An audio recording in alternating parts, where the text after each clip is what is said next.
तो देखिए हमने अब तक कर दिए हैं 8 क्वेश्चन और अब हम चलेंगे 9वें क्वेश्चन की ओर। तो देखिए क्वेश्चन नंबर 9 क्या है। क्वेश्चन नंबर 9 जो है वो ये कह रहा है आपसे, एक उपग्रह पृथ्वी के अति समीपवर्तीय कक्षा में परिभ्रमण कर रहा है तो इसकी कक्षीय चाल कितनी होगी। ठीक है, पृथ्वी के अति समीप है, कक्षीय चाल पूछ रहा है। ऑर्बिटल वेलोसिटी vo बराबर, फॉर्मूला होता है इसका फॉर्मूला होता है आपका r अंडर रूट में स्मॉल g और r प्लस h। पृथ्वी के केस में से r e लिख सकते हैं, e is equal to earth. तो दिस द फॉर्मूला, पूरा है अंडर रूट है, ये पूरा अंडर रूट नीचे तक आ रहा है आपका। This is the formula of orbital velocity, कक्षीय वेग। कक्षीय वेग का मतलब कोई उपग्रह जिस कक्षा में पृथ्वी के चारों ओर घूमता है, that is called orbital velocity. पहले से देख लेते हैं, उसके बाद कुछ और चीज़ भी मैं ऐड करने आऊँगा इसमें। ठीक है, तो देखिए अगर पृथ्वी के बहुत पास कोई चीज़ घूम रही है, हमको पता है लेट दिस इज अर्थ, ये उसका सेंटर मान लीजिए। अर्थ की रेडियस बहुत ज़्यादा होती है, लगभग 64 kilo, r is equal to 6400 kilometre, 600 kilometre, 6400 kilometre की त्रिज्या है पृथ्वी की। और माना कि कोई चीज़ सिर्फ इसमें यहाँ पे माना कि 5 किलोमीटर पे ही घूम रही है ऊपर, h बराबर 5 किलोमीटर, तो 6400 के मुकाबले 5 क्या है, बहुत कम हो जाता है। तो पृथ्वी की कोई चीज़ अगर बहुत समीप घूम रही है तो h को लगभग 0 मान लिया जाता है। तो यहाँ से v0 is equal to r ही तो वैसे ही रहेगा, अंडर रूट में g अपॉन ये भी हो जाएगा r ई प्लस 0, h को मान लिया हमने 0।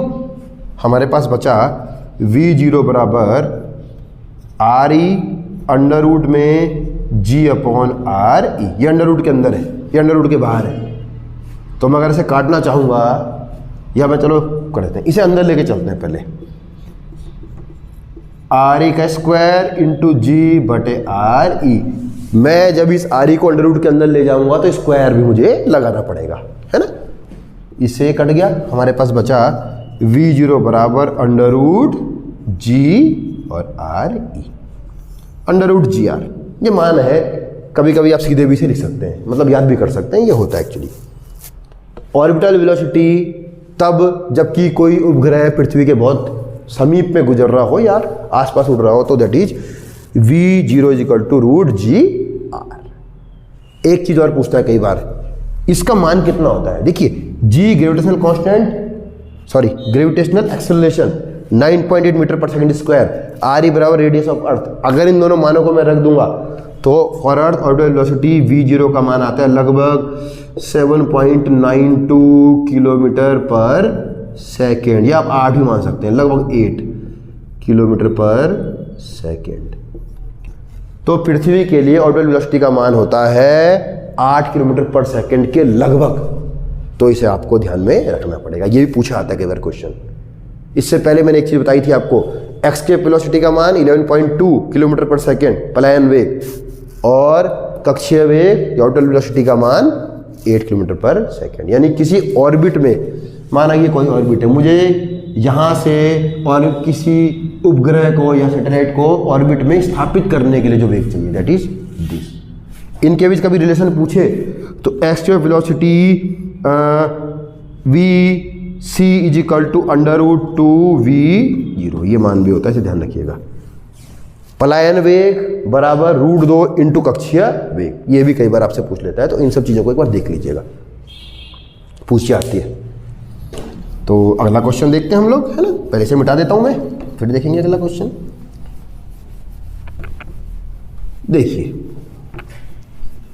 थोड़ा सा 2-4 मिनट मिटाने में लेते हैं। क्वेश्चन नंबर 10 देख लेते हैं। क्वेश्चन 10, देखिए क्वेश्चन 10 क्या है। क्वेश्चन 10 थोड़ा सा टेक्निकल क्वेश्चन है, ध्यान से देखना पड़ेगा, थोड़ा सा मुश्किल क्वेश्चन है। देखिए, किसी बर्तन में भरी गैस का ताप 1 डिग्री बढ़ाने पर दाब अगर 0.2% बढ़ जाए, अच्छा, when we increase temperature 1 kelvin and pressure become 0.2% increase of temperature pressure, then अंतिम ताप क्या होगा लास्ट। ओके, तो ताप पूछ रहा है, थोड़ा सा मुश्किल है ये। पहली चीज देखिए, pressure P proportional to temperature T। दाब और ताप एक दूसरे क्या होते हैं, प्रोपोर्शनल होते हैं। हम लोग जानते हैं PV बराबर RT आइडियल गैस इक्वेशन से। तो P1 अपॉन ओके, P1 यहाँ से आ जाएगा P1/T1 is equal to P2/T2। इसे ऐसा भी लिख सकते हैं हम लोग, है ना, ये T इसके नीचे आ जाएगा, तो इन दोनों का जो अनुपात होगा वो भी क्या होगा, नियत होगा। अब क्या कह रहा है आपसे, माना कि इनिशियल कंडीशन में देखिए P1 बराबर P है और T1 बराबर है T, कब, स्टार्टिंग में। उसके बाद देखिए क्या किया, वो कह रहा है कि अगर टेम्परेचर 1 डिग्री बढ़ाएंगे, यानी कि T2 का मान 1 डिग्री बढ़ाना मतलब T+1, अगर मैं T से T+1 कर दूंगा, 1 डिग्री या 1 सेंटीग्रेड से बढ़ा दूंगा टेम्परेचर को, ऐसे में प्रेशर कितना बढ़ रहा है देखिए, तो P2 बराबर बढ़ रहा है P+, देखिए 0.2%। 0.2% का मतलब P तो पूरा आएगा पहले, और 0.2 का मतलब 0.2% है ना। कितना बढ़ेगा, कितना बढ़ेगा, कितना बढ़ेगा, बिल्कुल सही, अपॉन 100 इंटू P। 0.2% बढ़ने का मतलब परसेंट, मतलब अपॉन 100, कितना मान आया देखिए, P2 is equal to P plus 2 zero और बढ़ जाएंगे तो ये आ जाएगा 0.002P, दोनों को जोड़ दें, वी गेट, ये हमारे पास आ जाएगा P2 इज इक्वल टू 1 तो पूरा है ये, तो ये आ जाएगा 1.002P। ये देखिए, ये है मेन चीज करने की, यानी कि 0.2% बढ़ गया, इसका मतलब इतना बढ़ गया, इतना, और तो P पहले से इतना था और ये बढ़ गया, तो P प्लस ये जुड़ जाएगा, तो हमारे पास बन जाएगा 1.00P। अब इन सबके मान को हम लोग रखेंगे इस इक्वेशन पे। देख लीजिए एक बार, इनिशियल में स्टार्टिंग में P था और ये T मान लिया हमने, टेम्परेचर को 1 डिग्री बढ़ाया तो T+1 हो गया, और ये बढ़ गया 0.2% से, तो हमने इसे जोड़ लिया। मैं सारे मानों को यहाँ पे रखने जा रहा हूँ, ठीक है, रख दूँ मान, थोड़ा सा मिटाए तो मान रख लेता हूँ सीधे, है ना। तो ये जो मान है जब हम रखेंगे तो ये मान कुछ ऐसे आएंगे, इनिशियल में P/T इज इक्वल टू, बाद में जो वैल्यू बन गई दैट इज P की जगह आ गया 1.002P/T+1, इनिशियल फाइनल, दोनों मान मैंने रख दिए। देखिए यहाँ से मान यहाँ रख दिया, यहाँ से मान यहाँ पे रख दिया मैंने। मान रखने पर थोड़ा सा ये सॉल्व करना पड़ेगा, and we get our answer. हमें निकालना है कि फाइनल टेम्परेचर कितना होगा, T का मान निकालना है हमें। देखें कितना होता है, देखिए सबसे पहले तो इस P से ये P कट जाएगा, ये T इधर चला जाएगा, तो ये आ जाएगा T+1 इज इक्वल टू 1.002, ये भी T आ गया, समझ रहे हैं। देखिए इसके बाद इस T को एक तरफ कर लो, बाकी सबको एक तरफ कर लो, तो इस T को मैं जब लेके जा रहा हूँ तो हमारे पास बचेगा 1 इज इक्वल टू, ये 1 प्लस में वैसे ही रहेगा 1.002T माइनस T, ये T इधर आ गया माइनस में, T कॉमन कर लें, T कॉमन में कर लूंगा तो इंप्लाई कर रहा हूं मैं, ये बचेगा 1.002 minus 1 into T, we get. मैं इसे पहले लिख देता हूं, देखिए हमारे पास बचेगा 0.002 T इज इक्वल टू 1, मैंने इसको पहले लिख दिया, 1 को बाद में लिख दिया, है ना। तो 1.002 में से 1 गया तो ये 0.002 बन जाएगा, तो 0.0T बराबर 1, तो यहाँ से T इज इक्वल टू इसके भाग में चला जाएगा, तो ये आ जाएगा 0.002 दिस। सॉल्व करेंगे थोड़ा सा इसे, तो हमारे पास आ जाएगा, देखिए कितने जीरो हैं, इसको लिख दो 1 2 3 में से 2 लिख दूँ इंटू 10⁻³ ऐसा भी लिख सकता हूँ मैं इसे, 1 2 3, इसमें पीछे की तरफ लिख गया, है ना। तो we get T is equal to, ध्यान दीजिए अपॉन में, तो 1/2 को लिख सकते हैं हम लोग 0.5 इंटू 1/2 बराबर 0.5, ये T माइनस में है, ये ऊपर चला जाएगा तो हो जाएगा प्लस में 10⁻³ टेम्परेचर है, टेम्परेचर किसमें होगा आपका, केल्विन में, इतना केल्विन। या मैं ऐसे लिख सकता हूँ T इज इक्वल टू, देखिए 10⁻³ 1000 तो 1000 इंटू 0.5, तो ये आएगा, लिख देता हूँ पूरा, चलिए 1 2 3 पॉइंट इंटू, तो T इज इक्वल टू आ जाएगा यहाँ से 500 केल्विन। ऐसे करना है इसे, देख लीजिए एक बार, थोड़ा सा मुश्किल क्वेश्चन है, पर अगर आप ठीक से करेंगे समझेंगे तो आपको आ जाएगा। तो इसमें कोई आंसर है ऐसा, बिल्कुल है, आंसर नंबर बी यानी 500 केल्विन। ऐसे करना है, देखिए थोड़ा सा परसेंटेज का मान रखेंगे, पूरा मान रखेंगे, T में से इसको कॉमन करके घटाएंगे और लास्ट में आ जाएगा 1/002। तो 10 की घात 3 से मैंने किया, तो वी गेट आवर आंसर। देख लीजिए, थोड़ा सा टेक्निकल क्वेश्चन है, थोड़ा ध्यान देंगे तो आप जरूर कर पाएंगे। देखिए अगला, देखिए और देखिए क्या क्या है इसमें। क्वेश्चन नंबर 11 देख लेते हैं, क्वेश्चन नंबर 11 कि क्वेश्चन 11 क्या कहता है, एक बार देखें इसे। क्वेश्चन 11 क्या कह रहा है, कार्नो इंजन में, कार्नो इंजन आइडियल इंजन, स्रोत का ताप T1 और सिंक का ताप T2 है, तो इसकी दक्षता होगी इफिशिएंसी ऑफ कार्नोट इंजन। सीधे जो फॉर्मूला होता है इसका, फिर समझाता हूं आगे, 1 minus T2/T1, this is a formula. ऐसा कोई मान है? बिल्कुल है, आखिरी वाला D. Efficiency of Carnot engine is equal to 1 minus T2/T1। ध्यान रखिएगा, ये फॉर्मूला होता है, पर समझ लीजिए, थोड़ा और समझाता हूं इसे एक बार में। देखिए होता क्या है, 1, 2 और 3, किसी भी उसमें क्या होता है, हम लोग मान लो हमें किसी भी इंजन से काम लेना है, बाइक का इंजन हो, कार का इंजन हो, सबसे पहले हमें क्या करना पड़ता है, उसे हीट देनी पड़ती है। हीट दी जाती है, हीट देता है आपका सोर्स। जैसे इंजन में क्या होगा, आप जैसे मैं अगर कार की बात करूं तो उसमें पेट्रोल या डीजल को बर्न किया जाता है, बर्निंग से निकलती है हीट को हम देते हैं इंजन को। इंजन क्या करता है, वर्क, और वर्क के बाद जो हीट बच जाती है वो दे दी जाती है आपकी किसको, सिंक को। रिमेनिंग हीट, रिमेनिंग मतलब क्या हो जाएगा आपको, अगर यहाँ पे ये है हीट माइनस वर्क, जो भी बचेगा, इस हीट का एक भाग वर्क किया जाएगा और जो बचेगा भाग, यानी जो उसमें बची है, वो सिंक को दे दी जाएगी। ठीक है, सोर्स का टेम्परेचर कह रहा है T1 है, सिंक का टेम्परेचर कह रहा है T2 है, तो इस केस में ये फॉर्मूला होता है इसका। ध्यान रखिएगा, इफिशिएंसी का मैक्सिमम मान जो होता है वो हो सकता है 100% इफिशिएंट इंजन है, वो तब होगा जबकि T2 का मान हो जाएगा 0। अगर T2 या सिंक का टेम्परेचर 0 हो जाए, सिंक का टेम्परेचर 0 होने का मतलब हमने कोई भी उष्मा सिंक को नहीं दी है।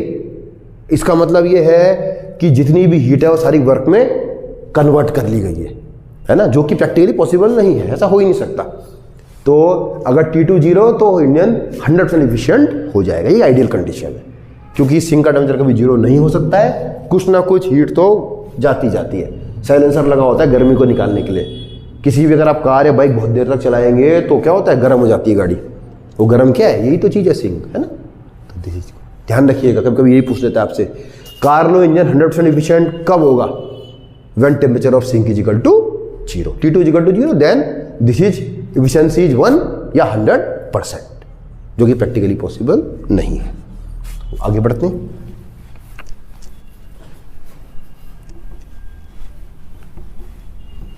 देखिए क्वेश्चन नंबर 12 देख लेते हैं। क्वेश्चन 12 क्या कह रहा है, क्वेश्चन 12 में कमरे के ताप पर सुनाई देने वाली निम्नतम तरंगदैर्घ्य का मान होता है, निम्नतम, ओके, यानी कि at room temperature the lowest wavelength which we can heard, wavelength पूछा है।